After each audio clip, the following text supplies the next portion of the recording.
वालेकुम जनाब तबेलियो की हाल है। ठीक ठाक हो दे खैर शरीयत साडे पंजाब कल्चर डे दे हवाले दे नाल अज जनाब साडे पंजाब दे विच जड़ियां बेहतरीन जड़ियां चीज़ां ने जड़ियां जितों साडी जड़ी पंजाब दी शान है जिन्हां दे नाल उन्हां च गन्ना है, उन्हां दे विच जनाब साग है, उन्हां दे विच लस्सी है।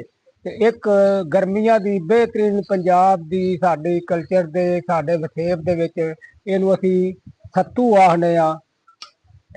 जनाब अहां सत्तू बनाए ने। ये जौं कणक दे नाल गंदम दे नाल ना जौं गड्डी दे ने ते जौआं नूं वढ के ते उहनां नूं भुन के फिर इहनां नूं पिहा के लिया के ते आटे दी तरह हुंदा जनाब। इहनूं सत्तू असीं आखने आ।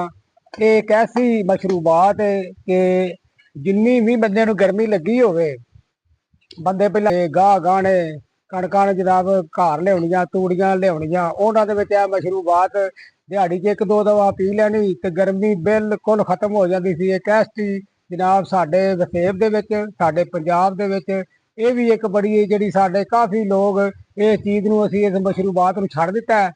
लिहाजा ये मशरूबात साडे पंजाब दे वसेब दे विच शामिल है कि ਇਹਦਾ इस्तेमाल करना चाहिए। ਜਿਹੜਾ ਹਾਲੇ तक ਅਸੀਂ ਜਿਹੜੇ पंजाब ਦੇ देसी लोग आ हले मशरूबात ਅਸੀਂ हर साल बनाने आ। ਇਹ देखो पूरा त्रोड़ा सा पूरी गर्मियां ਦੇ ਵਿੱਚ कोई पैप्सी कोई होर जनाब जूस वगैरह कोई रूह अफजा कोई चीज़ ਦੇ ਵਿੱਚ शामिल है। ਇਹਨੂੰ ਬਣਾਇਆ जनाब बनाने ਦਾ तरीका है वे कि पानी इंज करके ਵਿੱਚ ਪਹਿਲਾਂ ਪਾ ਲੈਣਾ ਇਹਦੇ ਇਸ ਤਰ੍ਹਾਂ फिर जनाब ਇਹਦੇ ਵਿੱਚ ਇਹ शक्कर है इधर शक्कर जनाब या गुड़ या शक्कर विच पा लैनी है। फिर ये जनाब ना इस तरह सत्तू विच रला के इनू इंज मिक्स कर लेना। मिक्स करके तो फिर जनाब इनू पीना पूरी चस आ जाती जनाब।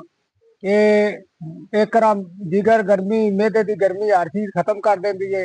ये साडे पंजाब जिहड़ी है ये जनाब एक ये नां दे नाल ये मशरूबात है। साडा पंजाब जिंदाबाद पाकिस्तान जिंदाबाद।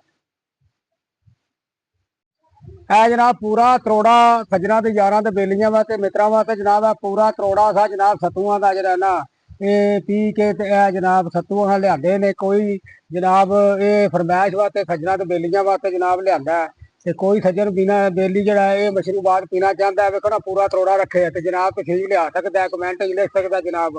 ते ये वेख्या जे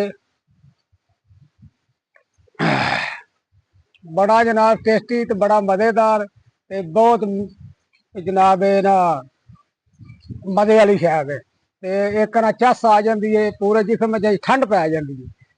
खुदा हाफिज़ जनाब। पंजाब जिंदाबाद।